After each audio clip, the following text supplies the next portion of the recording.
one guy that's just dying to be good. You know. I'm sorry. I didn't mean to interrupt. Talk about how this all came about and the transition from Illinois to Missouri. Well, I mean, actually, I was on vacation down in Texas, Houston, where I'm from, and Coach Henson had called me and said the job opened up.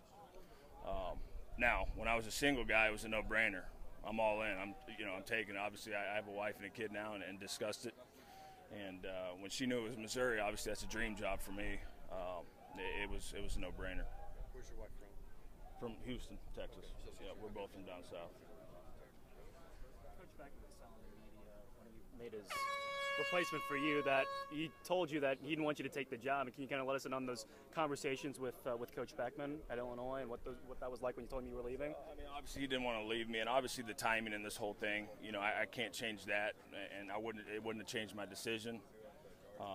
You know, he came back and counter-offered, and at the end of the day, I told him this ain't about the money for me. It's really not. I mean, this is the opportunity of a lifetime for me, and even though they came back with money, that's what I eventually told him. Like, look, Coach, I appreciate it. It ain't about the money. You know, I'm going back to where I played, and I have a lot invested in this university. It kind of seemed like he took an indirect stab at MU because he was saying that, the Tigers kind of stole you away pretty late in the game. It was kind of unfair. I mean, do you see it that way, or do you feel like this is just you kind of making the change what's best for you?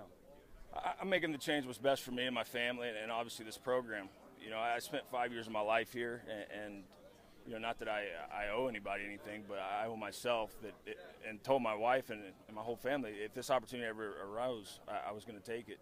You know, just like every year I saw Coach Pinkel, hey, I'd love to come back and coach for you. You know, wherever I saw him, I always told him that. And the opportunity arose, and you can't do anything about timing. You know, all I can look is forward. And, you know, it was a rough deal, but at the end of the day, he's got to do what's best for his program, and I got to do what's best for, obviously, this program. I know you were here in the spring for that reunion. I mean, how much did that kind of maybe wake up some of the senses a little bit? But boy, I kind of miss it here. Oh, there ain't no doubt. That's my first spring game I ever went to. I just happened to be recruiting in the area for Illinois, and I'm like, man, I'm gonna stop by. And I was pleasantly surprised. You always hear about it from buddies that you know, normal life and are able to go to this thing, and they always tell me to come to it. And I finally did, and I was like, wow, this is unbelievable. AJ, when you're coaching out there, do you hear voices of your past coaches? I mean, who do you kind of take after?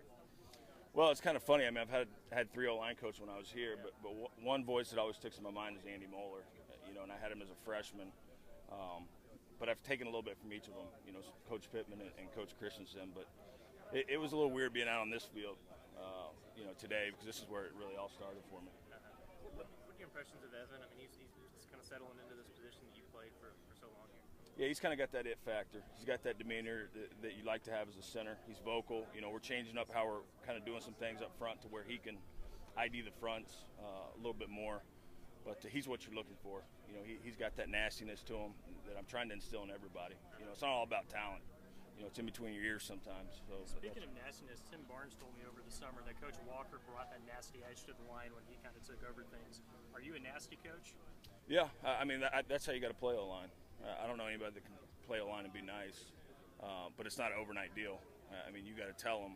And the things I talk about in my meetings, it takes zero talent to have nasty demeanor and finish guys.